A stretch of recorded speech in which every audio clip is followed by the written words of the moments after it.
एक मनुष्य देह, एक मानव का शरीर जिसमें पुण्य भी बहुत है और जिसमें पाप भी बहुत है।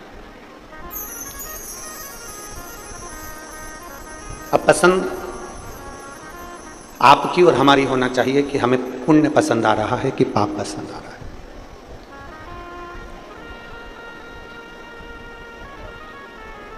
हम कितना पुण्य कर रहे हैं और हम कितना पाप कर रहे हैं।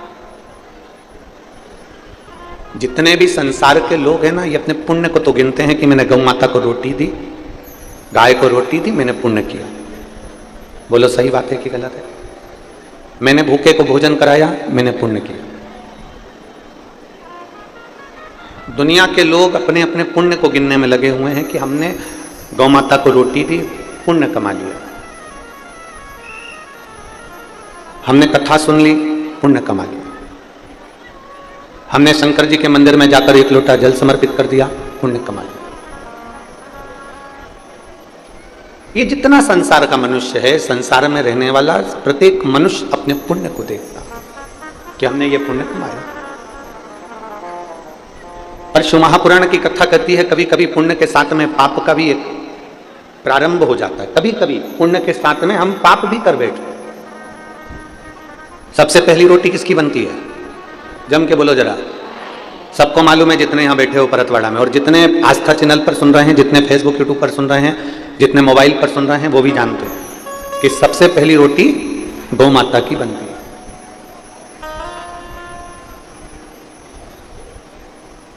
झूठ मत बोलना, थोड़ा सा सत्य बोलना। सबसे पहली रोटी गौ माता की बनती है, पर सबसे आखिरी में गौ माता के मुंह में जाती है।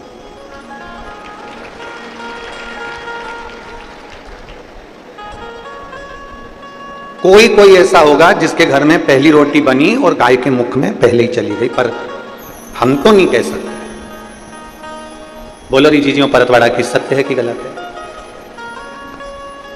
और मेरा विश्वास करता है एक भी जीजी मेरी झूठ बोलने वाली नहीं है, वो सत्य ही बोलेगी कि पहली रोटी गाय की बनती है, पर महाराज जी वो रोटी सबसे पहले गाय के मुख में नहीं जाती है, डब्बे पर रखी रहती है। फिर धीरे धीरे घर का पूरा फैलारा उड़ जाता है, सब खाना खाकर चले जाते हैं, भोजन करके चले जाते हैं। तब दोपहर में या शाम के 3-4 बजे जब गाय आती है, तब वो रोटी उसके मुख में जाती है। बनी कब थी? सबसे पहले। गई कब? सबसे आखिरी। अब रोटी में चींटी हो गई, पानी पड़ गया, थोड़ी कल्ली ठट हो गई, थोड़ी सूख गई, उस पे जो सब्जी या शक्कर या गुड़ रखा था वो भी चींटियों ने घेर लिया। आखिरी में वो गौ माता के मुख में गई। अब पहली रोटी ही अगर बनी थी और वो गाय माता के मुख में चली जाती तो पुण्य 4 गुना मिलता कि नहीं मिलता? बोलो, जम के बोलो जरा। मिलता है। पर वो गौ माता के मुख में आखिरी में गई है। जैसे रोटी पहली बनी और आखिरी में गाय के मुख में गई, उसी तरह हमारा जीवन है। हम जब ताजी रोटी रहते हैं, छोटा बच्चा रहता है, तो कहते हैं अभी इसकी कोई पढ़ने की उम्र है, अभी कोई इसकी भगवान के भजन करने की उम्र है, अभी कोई इसकी कथा सुनने की उम्र है। हमने वो रोटी को धीरे धीरे सेक कर रख तो दिया, पर वो रोटी धीरे धीरे बढ़ते बढ़ते बढ़ते बढ़ते जब बुढ़ापा आता है, तब लोग कहते हैं कि मैंने बचपन तो गवा दिया, जवानी गवा दी, अधेड़ी गवा दी, पर जो आखिरी है बुढ़ापा, तब लोगों के समझ में आता है कि अब मैं बुढ़ापे में भगवान का भजन करूंगी। तो भगवान भी कहता है जब रोटी ताजी थी तब मुझे दी नहीं, आखिरी में जब ये रोटी पूरी सड़ गई तब तू ला जाकर मुझे दे रही है, तो किस काम? उस रोटी का मतलब क्या?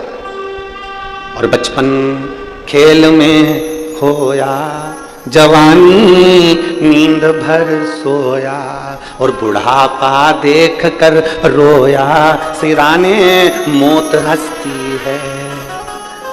बचपन खेल में खोया, जवानी नींद भर सोया, बुढ़ापा देख कर रोया, सिराने मौत हंसती है। अंत समय में जब बुढ़ापा आया तो मृत्यु भी तुम्हारे ऊपर हंस रही है कि बचपन गवा दिया, जवानी गवा दी, अधेड़ी गवा दी, रोटी ताजी थी भगवान को नहीं दी, रोटी ताजी थी परमात्मा को नहीं दी, शरीर अच्छा था जब भगवान को नहीं दिया, और जब रोटी पूरी गल गई, शरीर पूरा बेकार हो गया, आंख से दिखाई नहीं दे, कान से सुनाई दे नहीं दे, मुंडा में सारा सोफा सेट निकल गया। 32 सोफा सेट थे, एक भी नहीं बचा, सारा निकल गया। किसी किसी ने तो नकली साजड़ का लगवा रखा है, किसी किसी का सोफा सेट तो फ्रीज में कटोरी में रखा रहता है। एक बार किसी का सोफा सेट बच्चे लोग जो झोली लेकर आते हैं उसमें किसी का दान में आ गया था।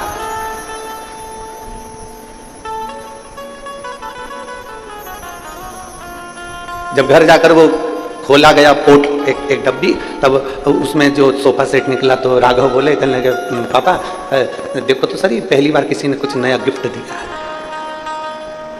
जो खोल के देखा तो उसमें पूरी बत्ती सी थी, पूरे दाम। और बड़े बड़े विषय, चाबी की याद आती है ताला खोलते समय। बोलो बोलो जम के, सही बात है। चाबी की याद कब आती है? ताला खोलते समय। चश्मे की याद आती है अखबार किताब पढ़ते समय। दांत की याद आती है खाते समय, और भगवान की याद आती है मरते समय। अंत समय में याद किया जाता है परमात्मा को, अंत समय में। तो भी मेरा परमात्मा तुम्हें निभा लेता, तो भी कहता कोई बात नहीं, अंत समय प्रभु आना और वचन दिया आय ना आय प्रभु कुटुंब कबीरा, अंत समय प्रभु आना पड़ेगा, वचन दिया निभाना पड़ेगा। अंत समय में उस परमात्मा की याद आ रही, अंत समय, और तो भी निभा रहा। किसी ने गौमाता से पूछा, गौमाता एक बात बताओ, सबसे पहली रोटी घर में बनती है और सबसे आखिरी में तुम्हें मिलती है, तुम दुआ देती हो कि बद्दुआ देती हो? सब चाय पी लें, बहुएं सब चौके में बैठ के, रसोई घर में बैठ के चाय पी ले, और आखिरी में सास की याद आई और फिर चाय देखी है। बोलो जरा जम के, सास खाए बिना रह जाए पर बोले बिना नहीं रह सकती। आखिरी में तो सास कही देती है तुम ही ढसक लो, तुम ही चर लो, तुम ही खा लो। अब याद आई मेरी याद अब कर रही हो? जब तुमने सबने चाय पी ली तब याद आई तो तुरंत गर्म करके लाके मेरे को दे दी। सास अपशब्द कह सकती है, किसी को बहुत लेट अगर भोजन दिया जाए, सब खा ले उसके बाद दिया जाए, तो वो भी अपशब्द कह सकता है। पर गौ माता कहती है कि मुझे पहले बनी हुई रोटी आखिरी में भी मिलती है ना, तो भी गौ माता कहती है तो भी मैं, जो मुझे रोटी देता है, जो बनाता है, जिसकी कमाई से अन्न आया हुआ होता है, और जिसने जमीन में अन्न को बोया हुआ होता है, और जिस पसीने की कमाई से ये धन आया हुआ होता है, मैं पूरे परिवार को तार देती हूँ, पार लगा देती हूँ, वो गौ माता का।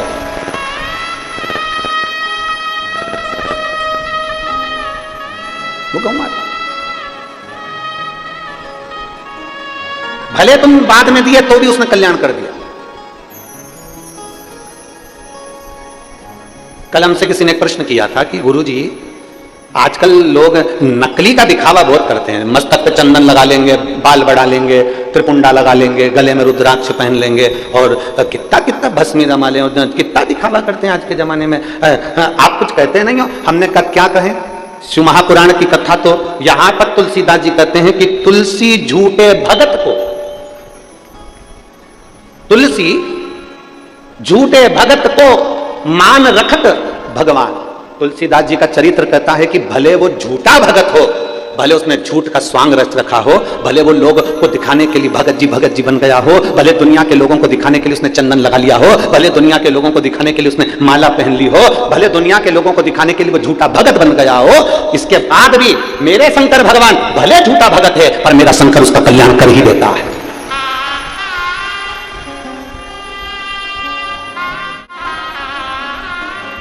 तुम सच में भगवान की भक्ति करो, चाहे झूठ में करो। एक व्यक्ति था,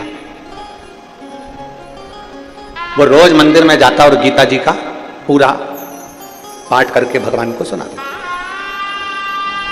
पूरे अध्याय 18 के भगवान को सुना, गीता जी का पाठ पूरे के पूरे पाठ। अब जो गीता जी थी वो पूरी संस्कृत में थी, और वो जो व्यक्ति था उसको संस्कृत आती नहीं थी, तो बस वो तो जो उसमें मिल जाता वो उसको पाठ पढ़ देता और सुना देता था, भगवान को पाठ करके सुनाता। 18 साल हो गए उसको गीता जी का पाठ करते करते मंदिर के अंदर, परंतु उसकी जो संस्कृत में जो मंत्र बोलता था वो सब टूटे फूटे जो उससे बन जाता वैसे। 18 साल के हो गए पाठ करते करते, एक दिन मेरे भगवान उसके सामने प्रकट हुए और मेरे द्वारिका नाथ, मेरे कृष्ण, मेरे कन्हैया, मेरे द्वारकाधीश, मेरे गोवर्धन नाथ, मेरे श्री जी बाबा, मेरे ठाकुर जी, मेरे लाडले, मेरे गोपाला, मेरे कृष्ण उसके सामने प्रकट हो गए। और प्रकट होते से नारायण ने कहा, क्या मूर्खता कर रहा है? रोज सुबह से उठकर आ जाता है, गीता जी का पाठ करने बैठ जाता है और पाठ का एक भी श्लोक तो अच्छा नहीं बोलता, सब टूटा फूटा बोलता है, बंद कर। इतने में तो वो व्यक्ति उठा और खूब जोर जोर से नाचने लगा। अब भगवान ने पूछा, क्यों रे, मैं तुझे डांट रहा हूं और तू नाच रहा है? मैं तुझे डांट रहा हूं और तू नाच रहा है, क्यों? वो व्यक्ति बोला, मैं तो हमेशा समझता था कि पत्थर की मूर्ति सुनती नहीं है, मैं अगर आड़ा टेढ़ा भी बोलूंगा तो मूर्ति क्या सुनेगी, पर आज मुझे खुशी इस बात की हो रही है, कम से कम तुम ध्यान लगाकर मेरी गीता जी सुनते तो हो। तुम ध्यान लगाकर मेरी गीता जी सुनते तो हो कि मैंने गलती क्या करी है, तुम ध्यान लगाकर सुन तो रहे हो कि मैंने क्या बोला।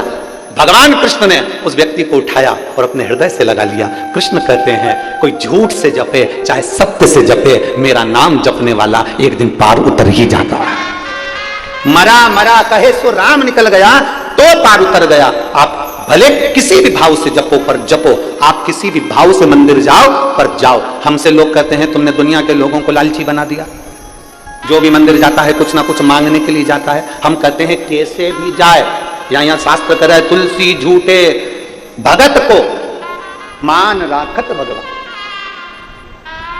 कैसे भी जाओ तुम भगवान के मंदिर तो जाओ, तुम एक लोटा लेकर जल भरकर भगवान के दरवाजे तो पहुंचो। तुम्हारी देने की आदत तो डालो कि घर से भरा हुआ लोटा लेकर रोज मंदिर में जाते हो और भगवान को देते हो। 3 दान बड़े होते हैं, कन्यादान, गौदान, जलदान। जल का दान इसलिए आप लोगों से हम हर कथा में कहते हैं कि अपने घर से आना तो पानी की कितनी बोतल लाना? 2। साथ में क्या लाना? छाता। साथ में क्या लाना? बिछाने का और ओढ़ने का। मान लो टेंट में जगह नहीं मिले तो अपनी चादर बांधी बैठ गए, छाता लगाया बैठ गए। पानी की 2 बोतल लाने का इसलिए कहते हैं कि एक बोतल का जल तो तुम पी लो और दूसरी बोतल तुम्हारी अड़ोसन पड़ोसन पीछे वाली धड़ोसन।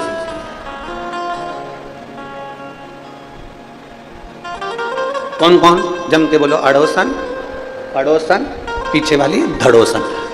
इनको वो पानी अगर प्यास लगे तो अपने घर से जो जल भर के लाए हो वो इनको दो।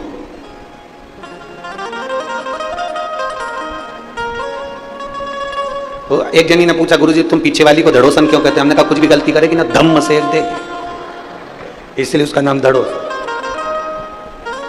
अब तुम जितने यहां बैठे और जितने आस्था चैनल पर कथा सुन रहे हैं, जितने फेसबुक यूट्यूब पर कथा सुन रहे हैं, रोज प्रतिदिन आपके घर से जल का दान होता है। आपके घर से जल का दान होता है प्रतिदिन। आपने देना सीख लिया। 1 लोटा जल भरते हो और 1 लोटा जल भरकर तुरंत शिव जी के मंदिर में जाकर समर्पित करते हो। तुमने देना सीख लिया। और जिसने संसार में देना सीख लिया, मेरे भोलेनाथ भी फिर उसको देना चालू कर देते हैं, फिर उसको रोकते नहीं।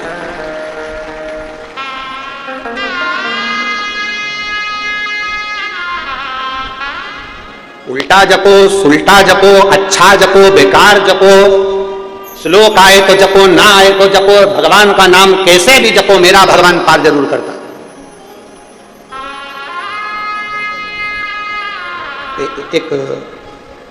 एक व्यक्ति शहर में ठाकुर जी का भगवान का दर्शन करने के लिए गया। भगवान के दर्शन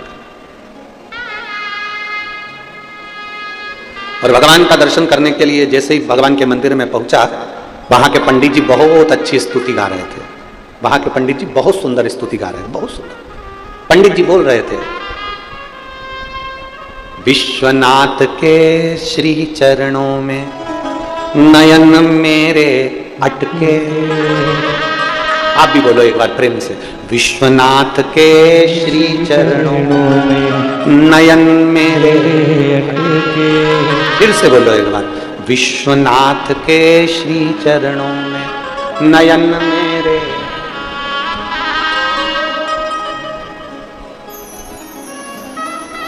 फिर से बोलो, विश्वनाथ के चरण कमल में नयन मेरे,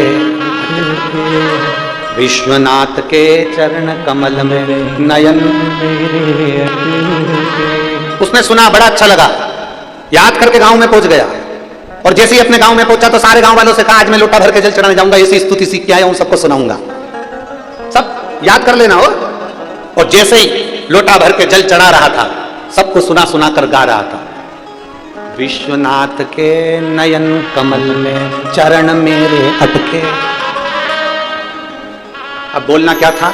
विश्वनाथ के चरण कमल में नयन मेरे अटके। अब बोल क्या रहा है? विश्वनाथ के नयन कमल में चरण मेरे अटके। अब वो जल चढ़ाता जाए और सबको सुनाता जाए, विश्वनाथ के नयन कमल में चरण मेरे। बस 3-4 बार वो बोला, और जैसे उसने 3 बार ताली बजे, वो बोला बम बम बोले। जैसे ही बोला तो मैंने भोले सामने खड़े हो गए, शंकर भगवान सामने। ये घबरा के पीछे भाग गया, तुम कौन? शंकर भगवान बोले, मैं भोलेनाथ। इतने दिन से तो कभी नहीं आए। भगवान भोलेनाथ जी बोले, इतने दिन से मेरे नयन में चरण भी नहीं अटके थे, पहली बार अटके, इसलिए मैं भी आया। भक्त बोला, मैंने गलती कर दी। शंकर भगवान बोले, पूरी गलती, तुझे बोलना था चरण कमल में नयन अटके, तू बोल रहा नयन कमल में चरण अटके। अब मेरे नयन छोटे, तेरे चरण मोटे, अटकेंगे नहीं तो क्या होगा? प्रभु गलती हो गई, क्षमा कर दो। नाथ जी ने कर दिया, पर मेरा दर्शन हुआ है, मांग ले, तुझे क्या चाहिए? भक्त कहता है, जो मांगूंगा दे दोगे? भोलेनाथ जी कहने लगे, बड़ा प्रसन्न हूं, मांग ले, तुझे क्या चाहिए? भक्त कहता है, जो भी तुम्हारी उल्टी सुल्टी स्तुति करे उसको भी दर्शन दे देना, बस और कुछ भी नहीं चाहिए। अब मांगू तो मांगू क्या? तेरे दरबार से बाबा, क्या मांगा जाए उसकी चौखट पे जाकर? क्या मांगे? बस इतना मांग ले कि तेरा दीदार होता है, केवल तेरा दर्शन होता है, केवल तेरा।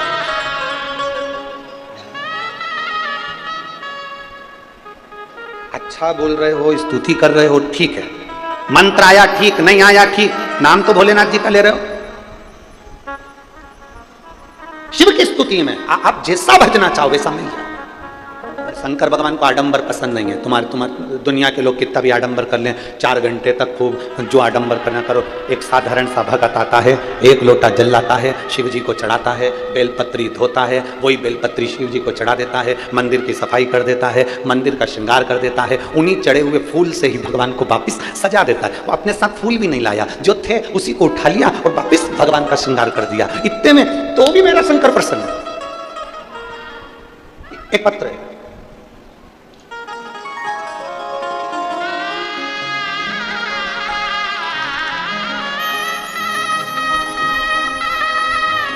पायल प्रशांत डहाके, रहवासी अकोला के हैं। कहीं बैठे हो तो हाथ हिला सकते हो, अगर कहीं बैठे हो।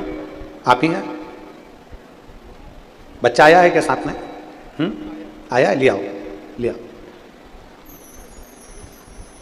पायल प्रशांत डहाके, रहवासी अकोला के हैं।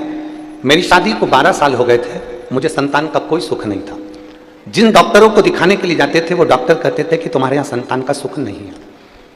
बहुत इलाज करवाया, आखिरी में इलाज करवा करवा कर थक गए तो परिवार वाले भी अपशब्द करने लगे। कोई कुछ कहता था, कोई कुछ कहता था। एक बार केवल मोबाइल पर कथा सुनते सुनते आपके आंकड़े की जड़ का बांधने का प्रयोग मैंने करा। गुरुजी, दुनिया के लोग आपको ताना भी देते हैं, गाली भी देते हैं, अपशब्द भी कहते हैं, आड़े टेढ़ा भी बोलते हैं, पर सत्य बताए ना गुरुजी, शिव महापुराण की कथा कोई साधारण नहीं है। हम आपके मुख से श्रवण करते हैं, ऐसा लगता है शंकर हमको कथा सुना रहा है और हम उसको सुन रहे हैं। गुरुदेव, सफेद आंकड़े की जड़ का प्रयोग मात्र 5 मिनट का श्रवण करा और वो उपाय मैंने करा। अकोला में आपकी कथा थी, आप कहते हो कि पंडाल में बैठकर कथा सुनना चाहिए। मैंने पंडाल में बैठकर कथा सुनी और बाबा ने ऐसी कृपा करी गुरुदेव, जिन डॉक्टरों ने मना कर दिया था कि तेरे यहाँ संतान नहीं होगी, 12 वर्ष तक हमने हर डॉक्टर का इलाज करवाया, कोई ऐसा शहर नहीं छोड़ा जहां इलाज ना करवाया। बाबा की कृपा से, शंकर भगवान की दया से मेरे यहाँ पर बाबा की कृपा से संतान की प्राप्ति हुई और मेरे घर में भगवान भोलेनाथ ने उनके जैसा ही बेटा दे दिया। मैं बाबा को धन्यवाद देने के लिए आई हूँ। हमने हमारे बेटे का नाम गुरुदेव शिव रखा है। मैं आपको प्रणाम करती हूँ और बाबा से बस एक बेलपत्र की चाह करती हूँ। श्री शिवाय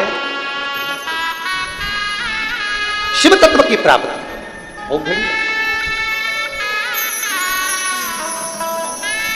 इसने एक बात बहुत अच्छी लिखी दीदी ने, ये दीदी ने जो लिखा है,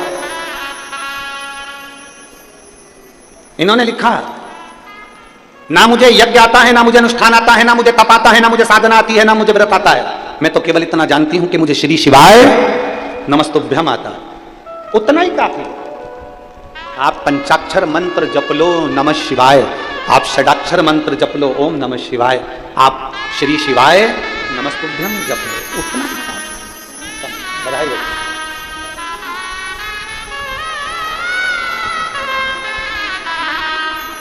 बाबा की शंभो।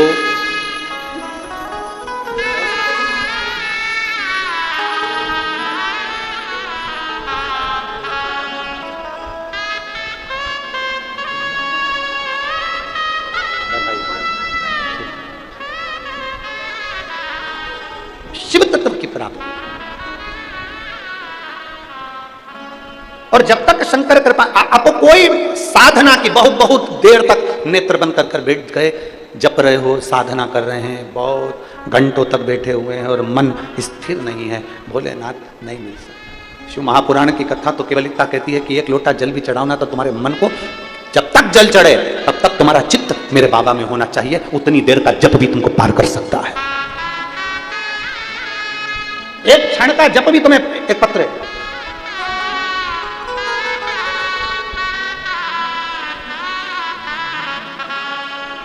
मेरा नाम संगीता आकोलकर है, कहीं बैठी हो संगीता जी आकोलकर, मेरा नाम संगीता आकोलकर है, मैं जिला अमरावती तहसील चांदूर बाजार में करहा की रहने वाली हूँ, चांदूर बाजार करहा की रहने वाली हूँ, कहीं बैठी हो, हाथ हिलाओ एक बार, आ जाओ, एक बेलपत्र ले जाना, आ जाओ।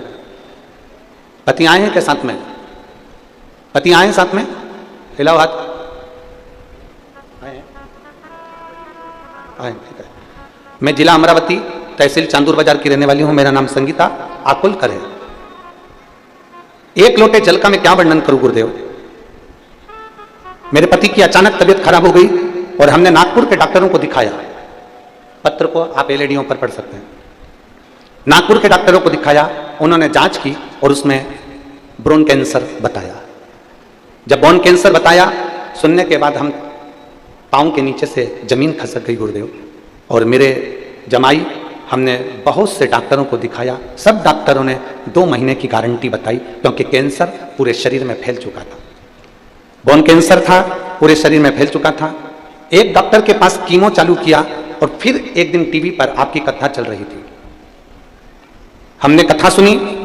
आपने उस कथा में कहा था कि शंकर को चढ़ाया गया जल और एक रुद्राक्ष का जल शंकर को जो समर्पित करते हैं, उसका पानी पीने पर रोग से निवारण होता है। शंकर जी पे चढ़ी हुई बेलपत्र नंदी के पास बैठकर कुंदकेश्वर महादेव का नाम लेकर खाने से रोग का निवारण होता है। पहले विश्वास नहीं हुआ, मेरे दामाद को भी विश्वास नहीं हुआ क्या ऐसा हो सकता है, पर हमने तुरंत केवल एक कीमो लिया, उसके बाद कीमो ना लेकर हम सीधे घर आ गए और हमने शंकर भगवान पे चढ़ी हुई बेलपत्र और शंकर जी पे चढ़े हुए जल को पीना प्रारंभ करा। रुद्राक्ष मंगवाया, उस रुद्राक्ष के जल को पीना प्रारंभ करा। और गुरुदेव, मैं बाबा को आज धन्यवाद देने के लिए आई हूं कि हमने जब दूसरी बार जांच कराई तो कैंसर पूरी तरह से ठीक हो गया था। मैं बाबा को नमन करने के लिए, मैं शिव को नमन करने के लिए। एक लाइन बहुत अच्छी लिखी है, आप भी साथ में गुनगुनाएंगे। अकाल मृत्यु वो मरे जो काम करे चंडाल का, और काल उसका क्या बिगाड़े जो भक्त हो महाकाल। तो शिव की आराधना कर रहा, जो शंकर की भक्ति में अलमस्त होकर डूबा हुआ।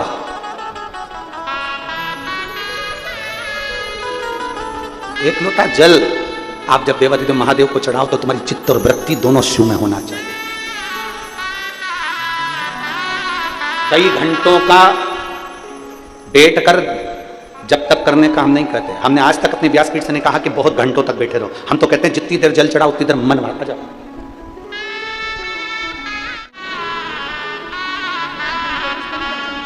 बोला आप ठीक है पति, एक इनको देना,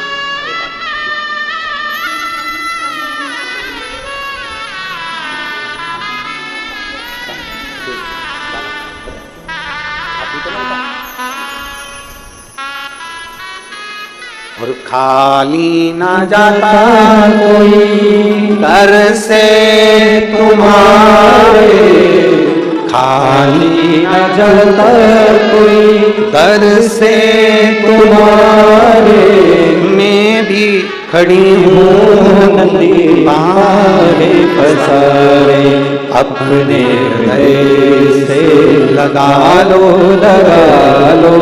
गिरा जा रहा हो, उठा लो। अब बहुत घंटों तक भगवान के पास नहीं बैठना है हमको, केवल जब जल चढ़ा रहे हो एक क्षण की चित्तवृत्ति शिव से जोड़ लें, एक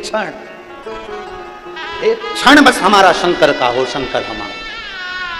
पहले की शादियों का स्मरण करेंगे, हम ये बात पहले भी बोल चुके हैं। पुराने समय की शादी और आज की शादी में अंतर है।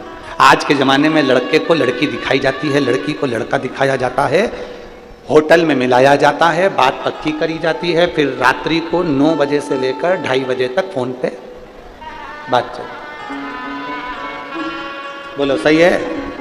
अरे बोलो तो ठीक है। 2-3 महीना कम से कम बात चलती है, दोनों एक साथ घूमने भी जाते हैं। फिर आजकल तो वो कौन सी है कि वो हो गई है भगवान, जिसमें फोटो खिंचवाते हैं बहुत सारे, प्री वेडिंग, फिर उसमें भी मिलते जुलते हैं। इतने फोटो खींचे ढेर सारे, 2:30 बजे तक लगे रहे,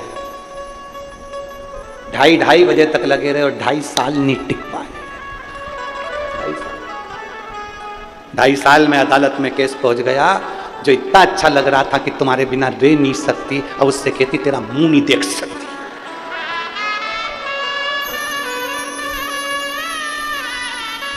जिसका एक मैसेज नहीं आता था तो रोटी नहीं खाती थी,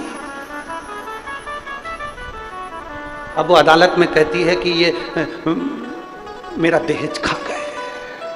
अब जरा विचार करिए, एक आज की शादी और एक पुरानी शादी। आज के जमाने में इतना मिला, 2.5 महीने 3 महीने 5 महीने मिले, फोन पे बात करी, होटल में मिले, खाना पीना, चाउमीन, पाव भाजी, छम्मक लड्डू, पानी पतासा, सब कुछ खाया पिया। ये आज की शादी है तो 2.5 साल नहीं टिकी। और एक पुरानी शादी, न लड़के ने लड़की को देखा था, न लड़की ने लड़के को देखा था, केवल लड़की चाय की ट्रे लेकर आई थी, नीचे रखी, इतनी देर में लड़के ने लड़की को देखा, लड़के ने लड़की को देखा, दोनों की निगाह मिली, लड़की अंदर चली गई, ना पूछा ना ताछा, विवाह पक्का हो गया। और आज तक देख लो, आज तक वो विवाह, हमारे श्री ओम प्रकाश जी को देख लो, हमारे श्री प्रकाश नंद किशोर जी को देख लो, अभी तक टिका है। Old is gold. और यहाँ कई मेरी माताएं बैठी है कुर्सियों पे, बुजुर्ग बुजुर्ग, इतना तपल्लू ले लेके बैठी, इनसे पूछो, आज तक टिका वो संबंध, आज तक टिक रहा है। जिसने देखा ही नहीं था, जो मिला ही नहीं था, ना फोन पे बात हुई थी, ना कोई व्यवहार, केवल एक क्षण निगाह मिली और विवाह पक्का हो गया, 7 जन्म तक निभ रहा है। मेरे शंकर भगवान की कथा भी यह कहती है, घंटों तक महादेव के पास नहीं बैठना, बस एक क्षण नेत्र मिला लो, तुम शिव के और शिव तुम्हारा हो। तुम शिव के और शिव तुम्हारा, एक क्षण बस केवल देखा, ना जी भर के देखा, ना कोई बात की, बड़ी आरज़ू थी मुलाकात की। मेरे महादेव से एक क्षण की मुलाकात कर लीजिए, एक क्षण। मेरे देवाधिदेव महादेव को एक क्षण देख लीजिए। जब जल चढ़ाओ तुम्हारी चित्तवृत्ति शिव में हो, जब जल चढ़ाओ तुम्हारा मन शंकर में, फिर कहीं नहीं देखना। पड़ोसन कुछ भी कह रही हो, पड़ोसन कुछ भी कर रही हो, आसपास के लोग कुछ भी कर रहे हो, अपना अपना काम करो। जल चढ़ाया, भगवान का श्रृंगार करा, मंदिर का पूजन करा। कई माताएं झगड़ा भी करती है, अब भी मैंने श्रृंगार करा था और तू पानी डाल के चली गई, मैंने अब भी श्रृंगार करा था, तूने पानी डाल दिया। कई माताएं झगड़ा करती, नहीं, उसका काम है श्रृंगार करना, तेरा काम है श्रृंगार करना, सामने वाली का काम है पानी डालना। तूने श्रृंगार करा, तेरा काम तूने कर लिया ना, उसका काम वो कर रही है। अपने को नहीं टोकना कि तूने पानी क्यों चढ़ाया, मैंने श्रृंगार करा था ना। अपना काम अपन करो। अपन ने बाबा को सजा दिया, श्रृंगार कर दिया, उससे लाड़ लड़ा लिया, अब उसकी मर्जी, वो भोलेनाथ किसको बुलाता है, कौन से जल चढ़वाता है, ये उसके ऊपर। एक क्षण उसका मिलन हो जाए, एक क्षण, एक क्षण, केवल एक क्षण, और जाना।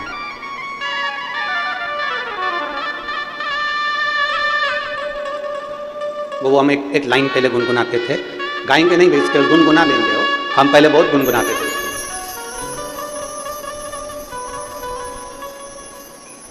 बाकी सी लटक गई नैनों में अटक गई, कब तुम दर्श दिखाओ।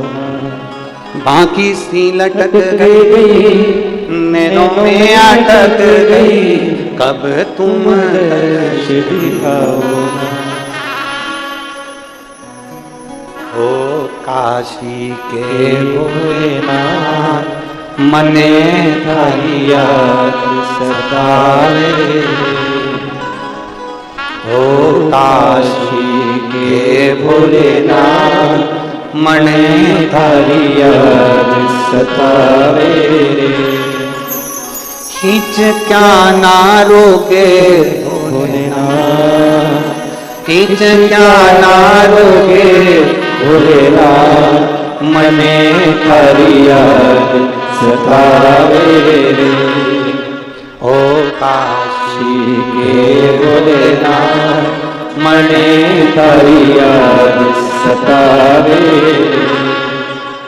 एक क्षण के लिए उसको याद कर लो, एक पल के लिए उसको याद कर लो, और केवल निगाह मिले उतनी देर बहुत।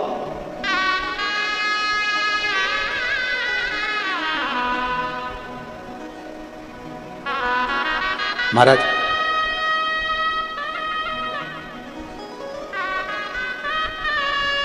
वो कहते हैं ना,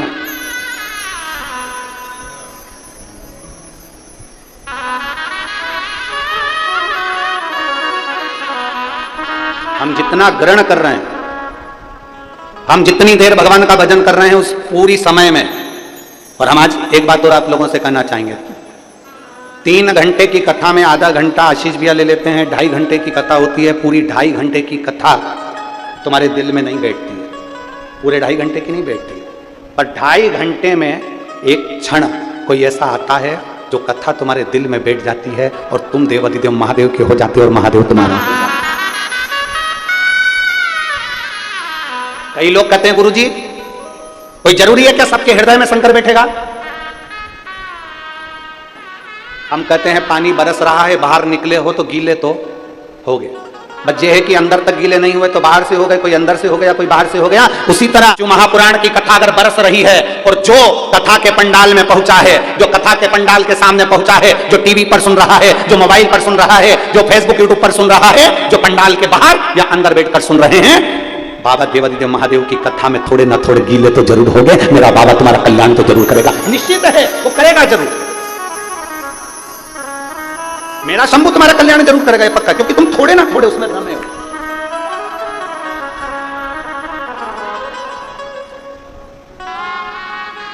महाराज बस इतना सा निवेदन है कि 3 लोगों से थोड़ी दूरी बनाकर चलना, तो भगवान के मिलने में देरी नहीं आएगी। 3 लोगों से बचना, पहला लालची, दूसरा आलसी, और तीसरा दोगला। जम के बोलो कौन कौन?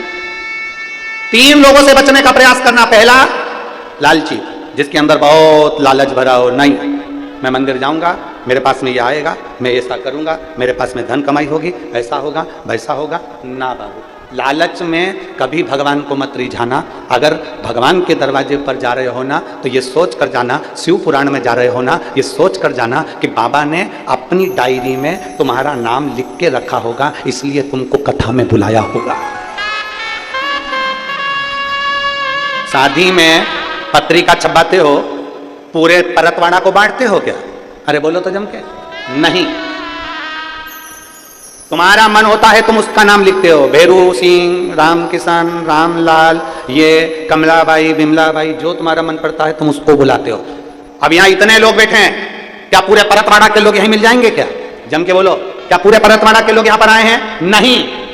भगवान की डायरी में जिसका नाम होगा, मेरा भोलेनाथ उसको बुला लिया। इतने सारे लोगों को, परतवाड़ा वालों को, इतने सारों को शादी में नहीं बुला सकता कोई व्यक्ति। जिससे उसकी पहचान है उसको बुलाया जाएगा, जिसका उसको कल्याण करना है उसको बुलाया जाएगा, जिसको साड़ी देना है, जिसको गिफ्ट देना है, जिसको आजकल तो महिला संगीत भी अलग से होता है, महिला संगीत में भी उसको बुलाते हैं जिनको गिफ्ट देना होता है, नहीं तो बुलाते। और वो भी देख लेते हैं, देवरानी जेठानी दोनों आई हैं तो हम एक ही देंगे, हो गिफ्ट देना है तो देख। माता पूजन के बुलाए हुए में बुलाया तो सोचकर, सत्यनारायण जी की कथा में बुलाया तो सोचकर, किसको बुलाना है किसको नहीं बुलाना है। शादी की सालगिरह है 25वीं, कजन कौन सी जुबली बोलते हैं? हाँ सिल्वर,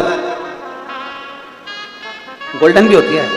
हाँ ठीक है, ऊपर होती नीचे होती है। अच्छा वही होती है। अब बुलाया, अब जान दो सिल्वर और गोल्डन, अपन तो बात करो कि शादी के साल गिरा है और उसमें तुमने बुलाया तो पूरे सबको बुला लिया? नहीं, उसको बुलाया जो आएगा हम उसको रिटर्न गिफ्ट देंगे। तो रिटर्न गिफ्ट जिसको देना है, जिसको हमें सामान देना है, साड़ी देना है, उसी को बुलाया जाता है। उसी तरह मेरा भोलेनाथ अपनी शिव महापुराण की कथा में उसी को बुलाता है जिसको रिटर्न गिफ्ट देना होता है। Return gift. और खाली ना जाता दर से तुम्हारे, खाली न जाता कोई दर से तुम्हारे, मैं भी खड़ी हूँ पसारे। भगवान शिव की कथा करे, भगवान शंकर का संवाद करा, शिव महापुराण की कथा कर रही है। 3 लोगों से बचने का प्रयास करना, लालची, आलसी और दोगले। जो आलस में डूबा रहता है ना, वो खुद भी काम नहीं करता और दूसरे को भी नहीं करने देता। जो आलस में डूबा रहता है वो स्वयं भी भजन नहीं करता और दूसरे को भी नहीं करने देता। जो लालच में डूबा होगा वो कहीं ना कहीं से अपने लिए कुछ ना कुछ धन जोड़ने की बातें ही करे।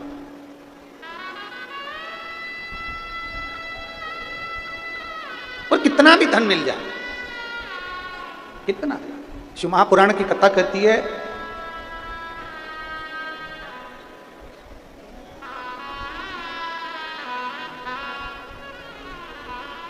जो धन हमें मिला है वो धन भी अगर सही मार्ग का हो, सतमार्ग का हो और श्रेष्ठ हो तो हमारा जीवन सही चल सकता है।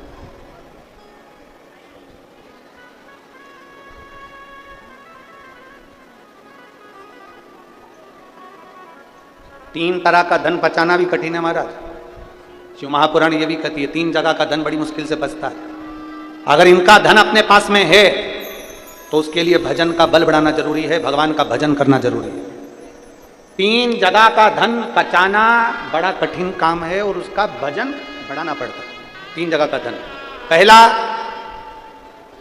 नानी का धन, दूसरा बेईमानी का धन और तीसरा जजमानी का धन। बड़ी कठिनाई से बचता है, धीरे धीरे पचाना पड़ता है। और इसको अगर पचाना है तो थोड़ा भजन का बल बढ़ाना पड़ेगा। कभी मत सोचना कि नाना नानी के घर पर गए तो इनकी पूरी प्रॉपर्टी हमको मिल जाए।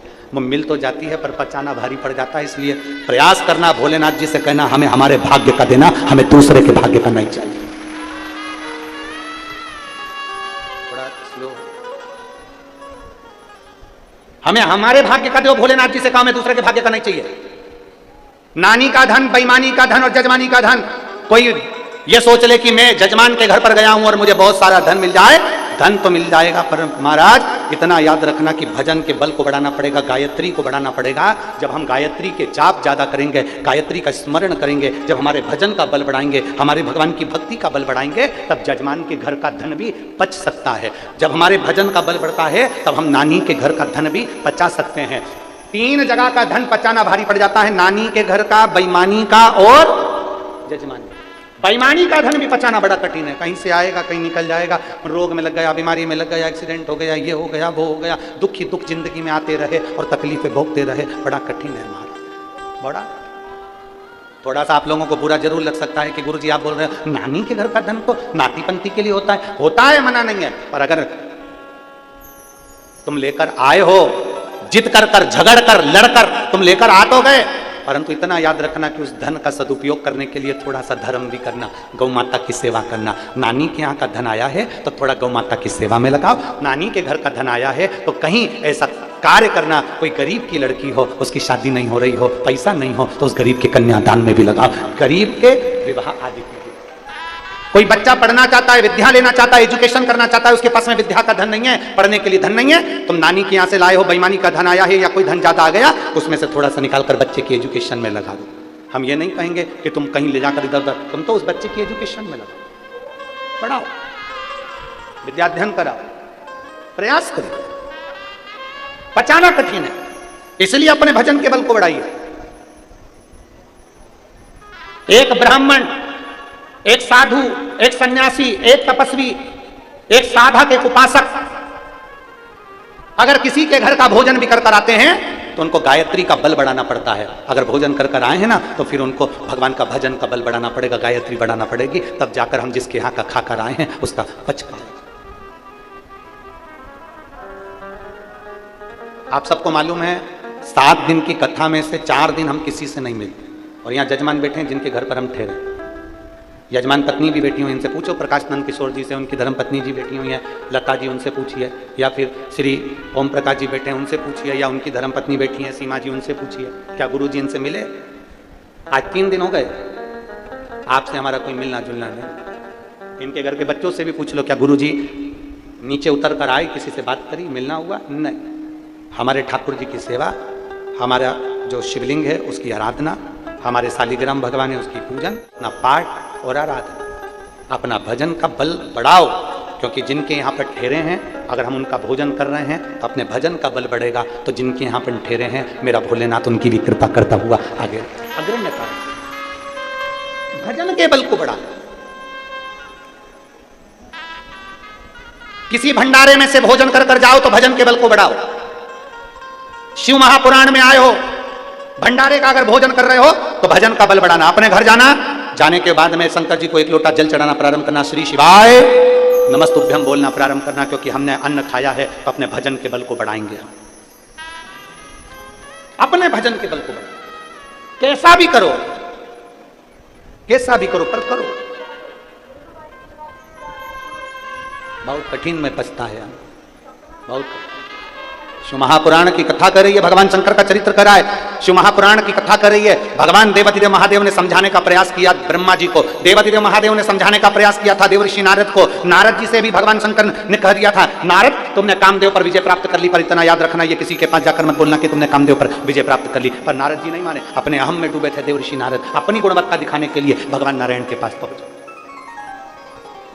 और देवर्षि नारद ने भगवान नारायण के पास जाकर कहा, जिसको शंकर भगवान नहीं जीत पाए, जिस कामदेव पर शंकर भगवान विजय प्राप्त नहीं कर पाए, उस कामदेव पर विजय मैंने प्राप्त करी है। भगवान विष्णु के नेत्र से जल बह गया, जिस शंकर की आराधना मैं करता हूं उस शंकर की निंदा आज देवर्षि नारद के मुख से सुन रहा हूं।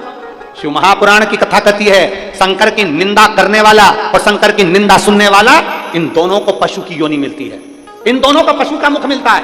और हुआ, देवर्षि नारद जी ने भगवान शंकर जी की निंदा कर दी थी इसलिए बंदर का मुंह लगा था, और भगवान नारायण ने शंकर जी की निंदा सुन ली थी इसलिए घोड़े का मुंह लगा था। हयग्रीव अवतार कोई निंदा कर रहा है शंकर जी की। और एक और बात अपने भीतर उतार कर रखना, शिव खुद की निंदा सहन कर लेते हैं, शंकर खुद का अपमान सहन कर लेते हैं, पर शंकर अपने भक्त का अपमान कभी सहन नहीं कर पाते हैं। उसका जवाब तो मेरा देवाधिदेव महादेव देता जरूर है, थोड़ा देरी से देता है पर देता जरूर है। शिव खुद के अपमान का जवाब भले ना देंगे, शंकर अपना अपमान सहन कर लेंगे। शिव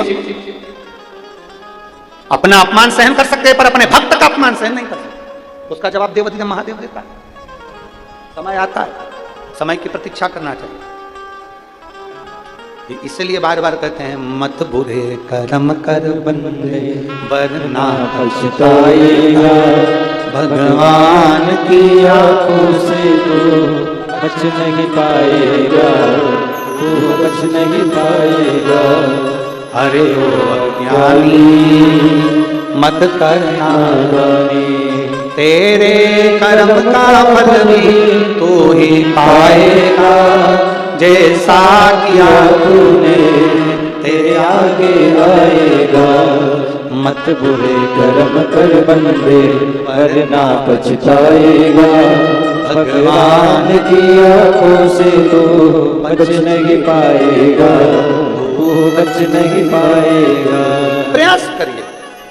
देवर्षि नारद को समझाया, नारद तुमने कामदेव पर विजय प्राप्त करी पर यह बात मत बोलना। नारद मानने को कहां तैयार, उन्होंने जाकर बोल दिया भगवान विष्णु को कि शंकर भगवान कामदेव को नहीं जीत पाए थे, मैंने जीता। शंकर भगवान में इतना बल नहीं था जितना बल मुझ में था।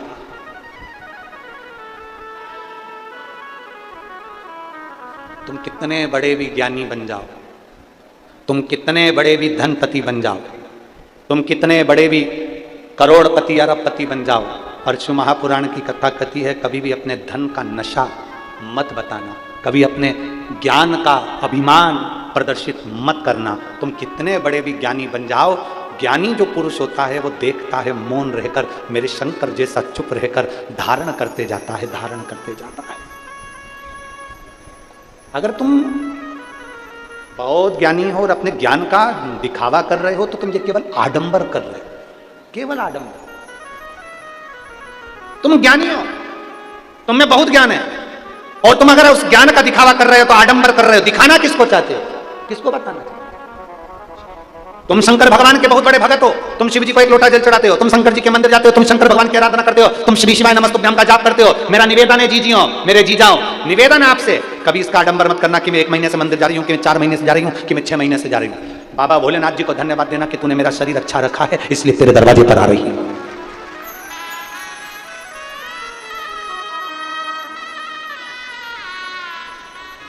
भगवान देवादिदेव महादेव को धन्यवाद दो कि तूने मेरा शरीर अच्छा रखा है, जो तू तेरे दरवाजे पर बुला रहा है। अगर ये शरीर बेकार हो जाता, लकवे जैसी बीमारी हो जाती, पैरालिसिस लग जाता, कोई किडनी, कोई लीवर, कोई कैंसर जैसा रोग, कोई मालूम पड़े ट्यूमर जैसा हो जाता, तो लोग पलंग पर पड़े रहते, कौन तेरे मंदिर पर आता? भोलेनाथ जी से कहते रहना बाबा इतनी कृपा बनाकर रखना कि मरते दम तक भी तेरे मंदिर पे बुलाते रहना।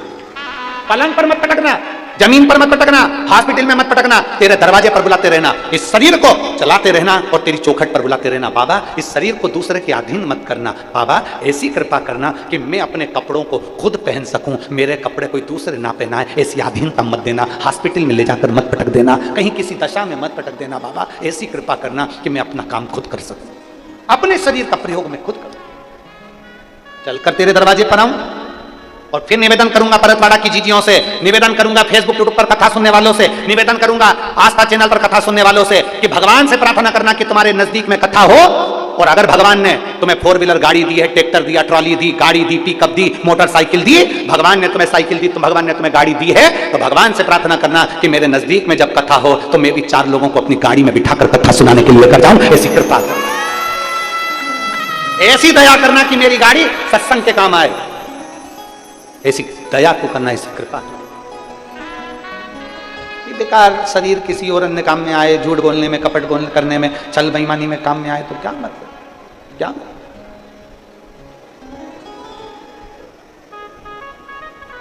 शिव की भक्ति में मन लग जाए, शिव की आराधना। और किस्मत वाले हो, परतवाड़ा वाले हो, अभी कथा 6 तारीख से चालू हुई है, सुबह 9:30 बजे से 12:30 बजे तक चलती है, 12 तारीख को विराम हो जाएगी। आज कौन सी तारीख हो गई?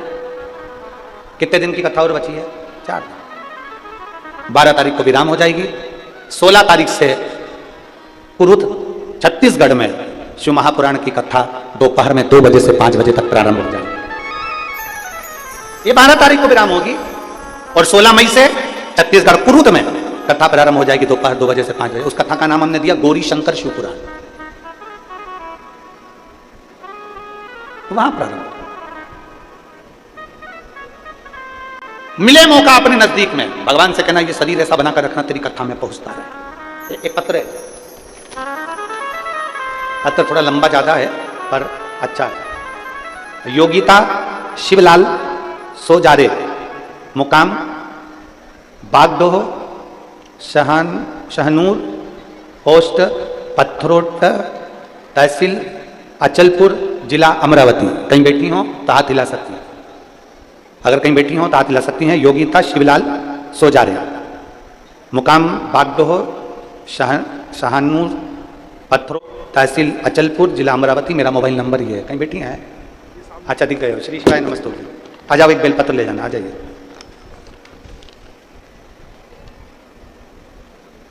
गुरुजी मैं बाबा का क्या गुणगान करूं, मेरा शरीर बीमारियों से घिरा हुआ था चारों तरफ से, नौकरी भी नहीं और शादी भी नहीं हो रही थी। मैं आपकी कथा 2022 से सुन रही हूँ, मुझे थायराइड की गठान भी है, मेरा शरीर अचानक से चमड़ी सफ़ेद होना प्रारंभ हो गई और बड़ी तकलीफ में आ गई। शरीर में तकलीफ रहती, गठान अलग हो गई और चमड़ी भी सफ़ेद होने लगी। आपकी कथा मैंने मोबाइल पर सुनी और उसमें सुना कि भगवान के मंदिर में सफाई करने से शरीर का रोग ठीक होता है। मेरे नज़दीक में शिव जी का मंदिर है जहाँ हनुमान जी भी हैं। मैं मंदिर में जाती झाड़ू पोछा करना प्रारंभ कर दिया अब मंदिर में झाड़ू पोछा करना प्रारंभ कर दिया तो धीरे धीरे मेरे शरीर का जो थायराइड की गठान थी वो भी गल गई और मेरा चमड़ी अपने असली रंग में आना प्रारंभ हो गई। गुरुदेव, पर वहां के किसी लोगों ने मंदिर के पंडित जी से कह दिया कि यहां पर एक महिला आती है और झाड़ू पोछा करती है, तो पंडित जी ने ताला लगा दिया और चाबी खुद रख ली। अब मुझे झाड़ू नहीं लगाने देते, पोछा नहीं लगाने देते।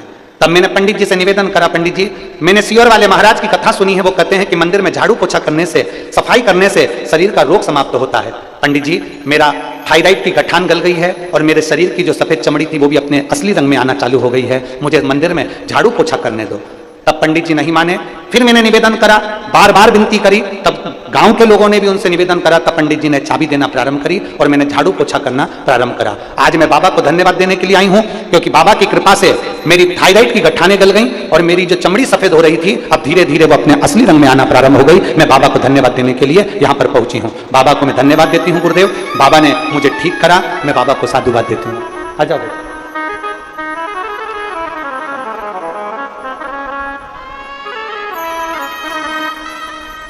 ठीक है बेटा।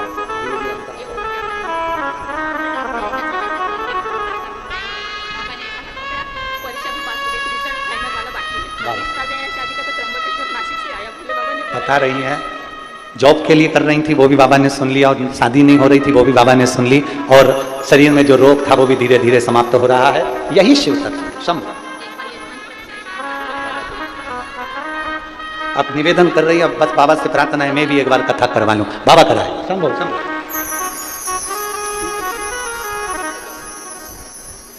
और रिश्ता तेरा मेरा सबसे प्यारा, रिश्ता तेरा मेरा सबसे प्यारा, तू मेरा बाबा मैं हूँ तेरा लाला, मैं हूँ तेरा लाला, तू मेरा बाबा मैं हूँ तेरा लाला, मैं हूँ तेरा लाला।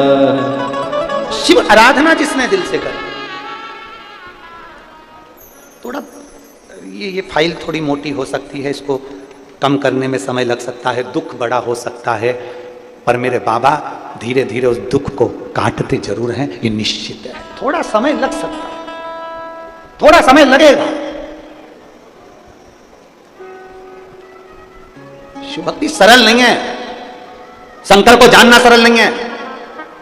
देव ऋषि नारद तक भगवान शिव को नहीं जान पाए थे, जाकर निंदा कर दी भगवान विष्णु के सामने और देव ऋषि नारद को बंदर का मुंह लगाना पड़ा। भगवान नारायण ने निंदा सुन ली तो घोड़े का मुंह लगाना पड़ा। हयग्रीव अवतार हो गए। रामचरितमानस में आता है नारद जी को बंदर का मुंह लगा था, केवल निंदा। कुछ भी कह देना, कुछ भी बोल देना सरल है, पर उसका भोगना बहुत कठिन है। भोगना कठिन है। अभी हमने कथा में कहा था कि 3 लोगों से बचना, लालची, आलसी और दोगला। दोगलाई करने वालों से भी बचने का प्रयास करना कि कोई तुमको, वो कहते हैं ना कि एक बात बोले बुरी तो नहीं लगेगी, अरे जम के तो बोलो, पक्का बोल दे। सब जगह पर लिखा रहता है कुत्तों से सावधान, पर हम तो कहेंगे इंसान से भी सावधान। कुत्ता तो मालूम है कि काटेगा इसलिए सावधान हो जाओ, पर कोई तुमसे गले लगकर कब छुरा घोट कर जाएगा मालूम नहीं पड़ पाएगा। सावधान। कई लोग आते हैं कथा के अंदर, भक्त आते हैं, भजन करने वाले आते हैं तो चोटते भी आते हैं। यहाँ तो कुत्ता चैन नहीं चुरा ला, तुम्हारे पास में ना जाने कौन बैठा होगा, बैठी होगी और इतनी धीरे से सफाई करेगी। इसलिए सावधान इंडिया, इसलिए सावधान। दीवार पर लिखा रहता है कुत्तों से सावधान, और हम सावधान हो जाते हैं क्योंकि कुत्ता मालूम है काट खाएगा। पर इंसान से भी सावधान रहने का प्रयास करना कि ये कब तुम्हारे साथ रहते रहते कब छल कर कर तुम्हें छुरा गोप कर चले जाएगा मालूम नहीं पड़ पाएगा। सावधान रहिए, सावधान।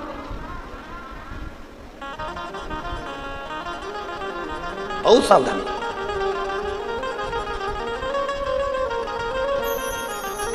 सबसे ज्यादा पहचान होती है मनुष्य की वाणी से, मनुष्य की पहचान होती है। मानव की पहचान मानव की वाणी से होती है। वो मानव की वाणी से पहचाना जाता है कि मानव कैसा होगा। अगर एक पहचान व्यक्ति की करना है तो उसकी वाणी से पहचान करी जा सकती है। अगर बहुत ऊंचे पद पर बैठने वाला बहुत सरलता के विषय में, नम्रता के विषय में बात करे, समझ लेना वो सहज सरल होगा। मालूम पड़े कठोरता के विषय में बात करे, समझ लेना ये भीतर से भी ठीक नहीं है, कभी भी छुरा घोप कर जा सकता है। वाणी की मिठासता से उसको समझने का प्रयास करें। वाणी की देवऋषि नारद भजन करते करते भगवान विष्णु के पास पहुंच गए। निंदा कर दी, निंदा करते से ही उनको बंदर का मुख लग गया। भगवान नारायण को घोड़े का मुख लग गया, क्योंकि निंदा सुनी थी। अगर कहीं शंकर भगवान की निंदा हो रही हो, बन सके तो जवाब देना, नहीं बन सके तो उठकर चल देना, हमें नहीं सुनना। बन सके तो जवाब दो, नहीं बन सके तो उठकर चल दो, हम नहीं बोल सकते, हमें नहीं सुनना। तू कर निंदा, तेरे को भगवान ने निंदा करने के लिए पैदा करा। माता के गर्भ से तू हुआ इसलिए क्योंकि भगवान ने तुझे गिफ्ट में पैदा करा है कि तू जगत की निंदा करे। कर निंदा, शिव की कोई निंदा करे वहां से उठकर चल दो, हमें नहीं सुनना, हमें नहीं सुनना।